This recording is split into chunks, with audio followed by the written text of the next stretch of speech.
Convocamos a Chinda Concepción Brandolino, médica clínica, legista y forense.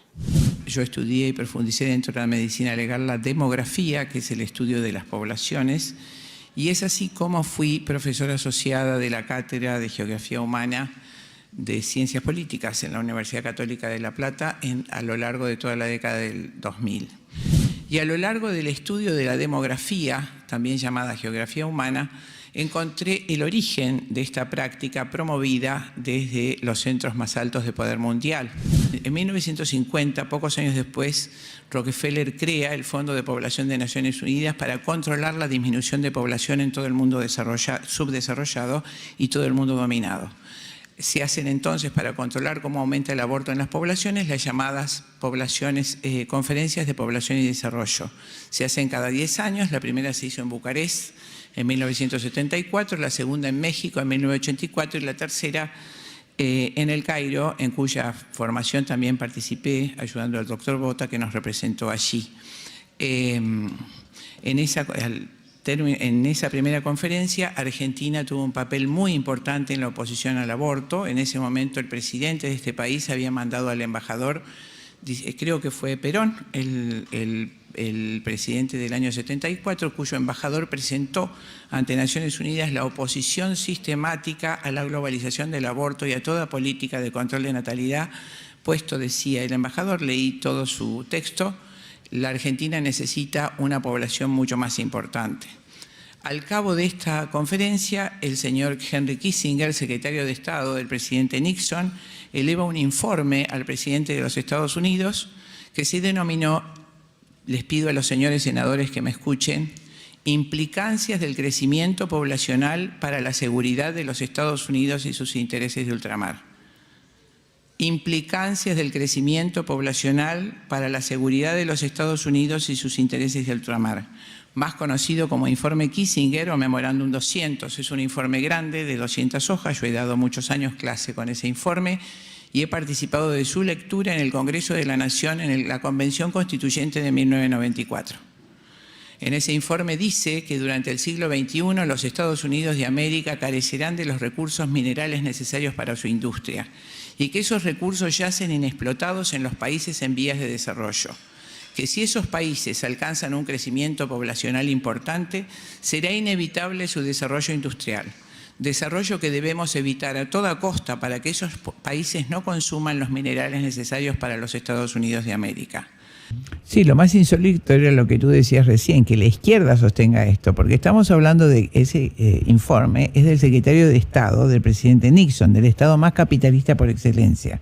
Cualquier izquierdista tendría acceso a este informe donde se dice exactamente: debemos exterminar el genio joven de los países con alto índice de natalidad que pudieran oponerse a la explotación extranjera. Y más adelante debemos insistir en los problemas para la salud que pudieran ocasionar los embarazos y los partos. Y en las páginas finales hay muchos más párrafos clarificadores terribles. Por ejemplo, no debemos más presentar como control de natalidad, sino como derechos, lo aclara ampliamente Henry Kissinger. Y al final dice, lógicamente, para que los países anfitriones de estas políticas no sospechen, debemos ocultar nuestros objetivos demográficos detrás de planes sanitarios.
la manipulación del lenguaje es la clave de la imposición del aborto y del control de natalidad.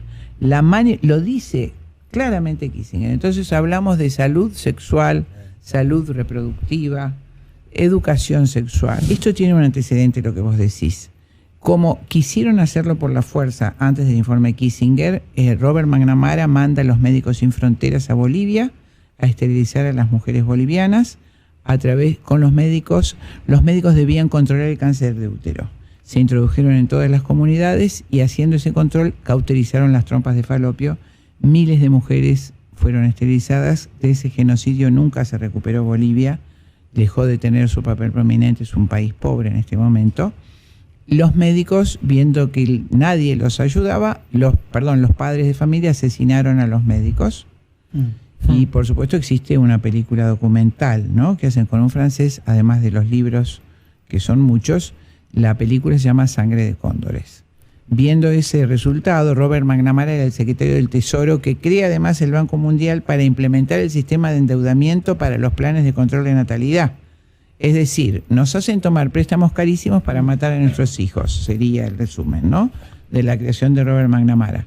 Viendo este fracaso palmario es que justamente Henry Kissinger dispone implementar el aparato legislativo. Contestando a tu inquietud y siempre utilizando eufemismos, la Ley de Protección a la Infancia y Adolescencia, previamente calculada en Naciones Unidas, declara el derecho de los niños a la libre asociación y limita el poder de los padres.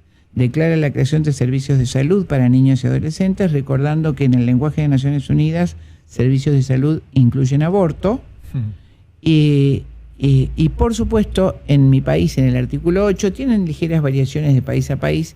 Dice que cualquier otra ley que se oponga a los principios enunciados en esta queda inmediatamente abolida. La única ley es la que consagra la patria potestad. En ese momento se le da forma legislativa por un Congreso de Médicos Parlamentarios a las 4 leyes que ya fueron legisladas en nuestro país y en todos los países de Sudamérica y prácticamente en todos los países dominados del hemisferio sur. Con esta pequeña introducción, que es demográfica, si después los señores senadores gustan, en la segunda parte de esta charla podría ampliar ese tema, que es riquísimo y es la explicación sencilla y clara de lo que está pasando en nuestro país y ha pasado en todos los países donde han legalizado recientemente el aborto. Pero también ocurrió un fenómeno en Argentina muy especial, que fue atacada desde los años 80. Fíjense que Estados Unidos le había impuesto al presidente Alfonsín de aquella época implementar la agenda feminista. La agenda feminista está íntegramente financiada por Naciones Unidas, o sea, por los banqueros norteamericanos, fundamentalmente Rockefeller en la cabeza, y en este momento podría decir que las fortunas más utilizadas en este tema son las de Bill Gates, Soros y Monsanto, ¿no? Pero básicamente a través de la Fundación Rockefeller, Fundación Ford Rockefeller. Entonces se le exige al presidente Alfonsín, para mantenerlo en el poder, que implemente la agenda feminista. En ese momento convoca a 4 ya profesionales, avanzadas investigadoras, marxistas, trotskistas, para que hagan entonces hacen lo que se llamó Encuentro Nacional de Mujeres Autoconvocadas. Autoconvocadas. Y entonces, con grandes dineros del Estado, empezaron a viajar por las capitales del país. Recuerden que tiene 22 provincias, Argentina, 22 estados muy grandes, con una ciudad capital en cada uno. Entonces iban rotando silenciosamente, con ese dinero que venía de afuera del propio país, convocaban a las mujeres. Reclutaban. Reclutaban. Con la cuestión de hacer talleres para tratar temas de la mujer durante 3 días, sábado, domingo, lunes, un fin de semana largo. Entonces aparecían, como es propio de los talleres marxistas, 2 dirigentes de mucha capacidad haciéndose pasar por integrantes del grupo y tiraban: no, tenemos que terminar con la sociedad patriarcal porque los varones nos dominan, porque la Iglesia Católica nos está destrozando. Pero yo soy feliz con mi marido. No, ¿te parece que sos feliz? Así pasó en Argentina, que era tu pregunta, Andrés, desde 1985, hasta que en el año 2000 advertimos que esto era así, porque todo lleva su tiempo. Y en la ciudad de La Plata, un grupo de mujeres, unas 180 mujeres, nos preparamos durante un año con conferencias de especialistas en demografía y política exterior, y la temática del aborto y el control de población, y 180 mujeres nos introdujimos en los talleres de esa reunión de mujeres, cayendo de sorpresa y dando vueltas todas las conclusiones y advirtiendo a las mujeres inocentes que caían. Claro, pero nos manifestamos. Y usamos la técnica de ellas. Le fracasó el encuentro. Y durante 20 años repetimos esa operación, con lo cual sus encuentros fueron... Y llegó a ser una guerra campal. ¿Por qué?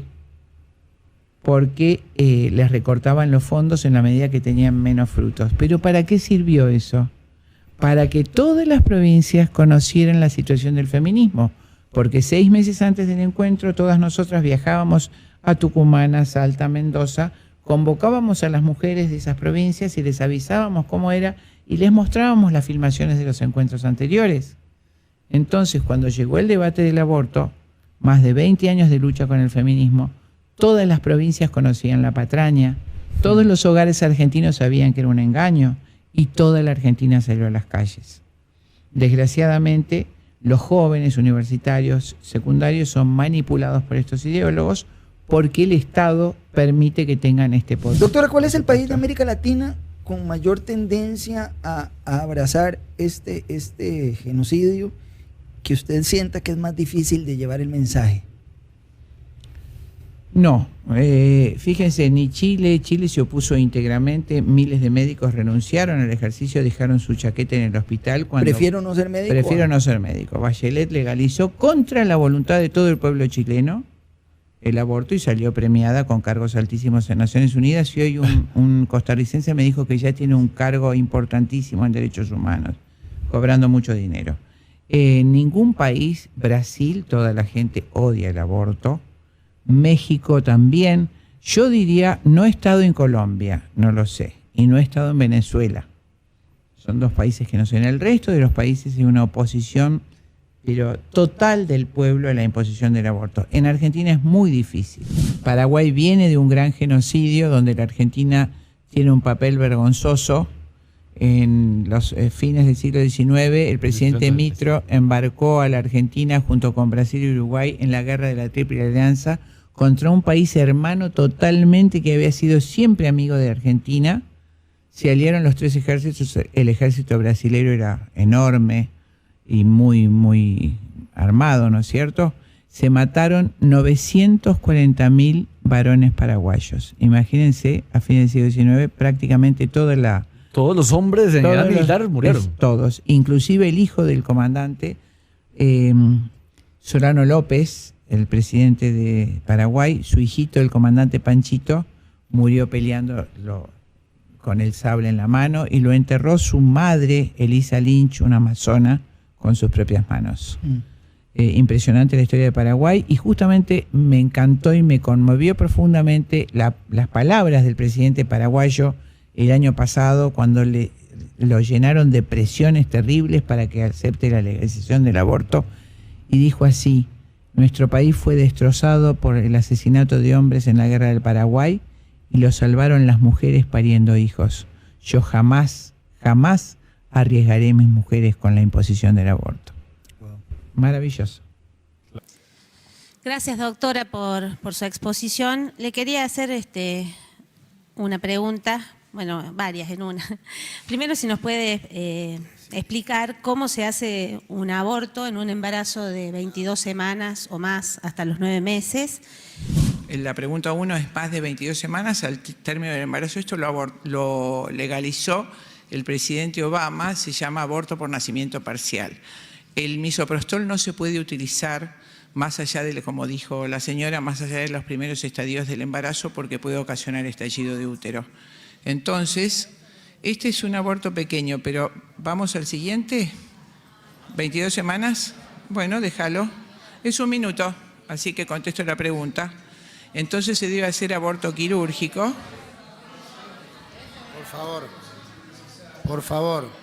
Por favor. Digo, si para los minutitos. Estamos discutiendo esto y es médico. ¿Qué le pasó a usted una situación muy similar en el Senado cuando, bueno, estamos hablando del aborto, vamos a ver uno porque es eso precisamente lo que estamos el hablando, aborto, ¿no? Nada más, empezaron a los gritos, que no, qué horror, y es más, pobre, el presidente de la comisión me dice, no mantengamos el respeto. ¿Cómo el respeto? A nosotros nos obligan a hacer este crimen y ustedes no lo quieren ver. Eso es faltarnos el respeto a nosotros los médicos. Claro. Yo quiero que ustedes vean lo que nos obligan a hacer. Respétennos a nosotros, porque el proyecto de ley no respetaba la objeción de conciencia. Bueno, para nosotros los médicos siempre graficamos de esta manera para saber qué es lo que tenemos que hacer. El aborto, contestando a su pregunta, senadora, el aborto por nacimiento parcial, ¿por qué se legaliza en Estados Unidos? Porque cuando el niño nace goza de todos los derechos contemplados en la Constitución. Entonces debe nacer muerto aún en nuestro país. Si naciera vivo, por supuesto, sería un infanticidio, un homicidio. Entonces, cuando usted en el proyecto contempla en cualquier momento del embarazo, está contemplando un aborto de 8 meses, que es eso, donde nace el niño y así como lo vieron ustedes, se realiza en el canal de parto. Lo mismo que el de 22 semanas. En ese momento, por favor, en ese momento no se puede utilizar misoprostol, porque podría provocar estallido de útero. Es una carnicería. Un médico que es capaz de hacer esto puede hacer cualquier cosa con un ser humano indefenso que tenga enfrente. Consagra un derecho absoluto a eliminar a la persona por nacer. No es cierto que hay ponderación. No es cierto. Después de la semana 15 basta invocar una causal. Y me ha dicho una señora senadora en el pasillo y una jurista prestigiosa que acá estuvo: doctor, ¿usted cree que una mujer va a falsear una declaración jurada por violación para someterse a un aborto legal? ¿Usted cree que una mujer va a invocar falsas argumentaciones sobre su precaria salud, sea física o psicológica, para someterse a un aborto? Miren, esto no es una encuesta sociológica, esto es un proyecto de ley y la ley lo permite. Si una sola mujer quiere hacerlo, la ley se lo permite. Y esto no existe en ningún lugar del mundo. Vamos a instalar un derecho absoluto al aborto que no existe en ningún lugar del mundo, porque estamos transformando un delito en un derecho y en un derecho absoluto. Voté por la vida cuando votamos el parto humanizado en el 2004, la protección integral de niños, niñas y adolescentes en el 2005, la educación sexual integral y ligadura de trompas y vasectomía como método anticonceptivo allá por el 2006. Como saben, cuando asumimos la presidencia del G20, decidimos que la perspectiva de género sea transversal a toda la agenda. Anticoncepción de emergencia, régimen para las intervenciones de contraconcepción quirúrgica. También promovimos el debate por la interrupción voluntaria del embarazo, que hizo reflexionar a muchos argentinos. Somos nacionales, populares y democráticos. Vamos a tener que incorporarle nacional, popular, democrático y feminista. Nos queda mucho por hacer, un largo camino por recorrer hacia la igualdad de género. La buena noticia es que estamos yendo juntos y de una vez para siempre. De una vez para siempre y ya no hay vuelta atrás. Por ejemplo, opinión sobre el aborto. Sí, yo estoy contra el aborto. Contra el aborto. Sí. Ha tenido también... Creo que la vida, y lo dice la Constitución ecuatoriana, la vida debe defenderse de la concepción. Ahí hay vida humana. ¿Y ha tenido algunos por eso dicen que no soy de izquierda? Es chistoso porque resulta que ahora esos son los factores que determinan la ideología de una persona, y con ese criterio, perdónenme, si Pinochet era pro aborto, entonces era de izquierda, y si el Che Guevara era contra el aborto, era de derecha. No, pero no resiste el menor análisis. ¿Considera que es más fácil encontrar gente de la órbita de izquierda favorable al aborto que en la derecha? Bueno, yo creo que muchas veces se puede caer en el cambiar por cambiar las cosas y así creerse revolucionario, progresista, etc. It's been nearly 100 years since the first health clinic of what later would become Planned Parenthood opened its doors to women in Brooklyn. And for nearly a century now, one core principle has guided everything all of you do. That women should be allowed to make their own decisions about their own health. It's a simple principle. ¿Cuál es la diferencia entre republicanos y demócratas? Yo creo que tengo más diferencia entre lo que pienso en la mañana con lo que estoy pensando ya en la tarde.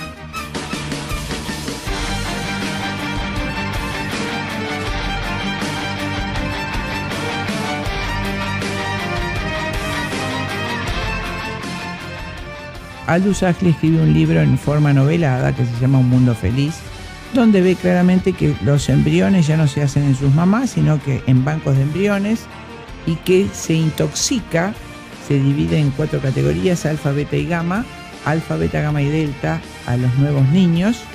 Los alfa no se les pone nada porque van a tener cargos directivos, y los más dañados van a tener las tareas más serviles.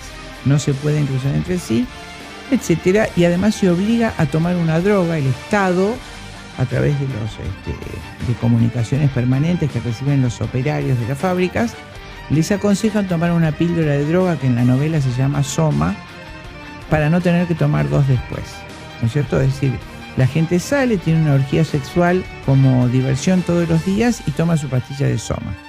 Y si no la toma, se la castiga. Y no puede casarse ni tener vínculos afectivos. Esto es una novela, un disparate. Pero 30 años después, en 1962, Aldous Huxley, ante el Senado norteamericano, dice: cuando escribí Un Mundo Feliz, no lo hice como ficción, sino como proyecto político, y creo que lo hemos logrado.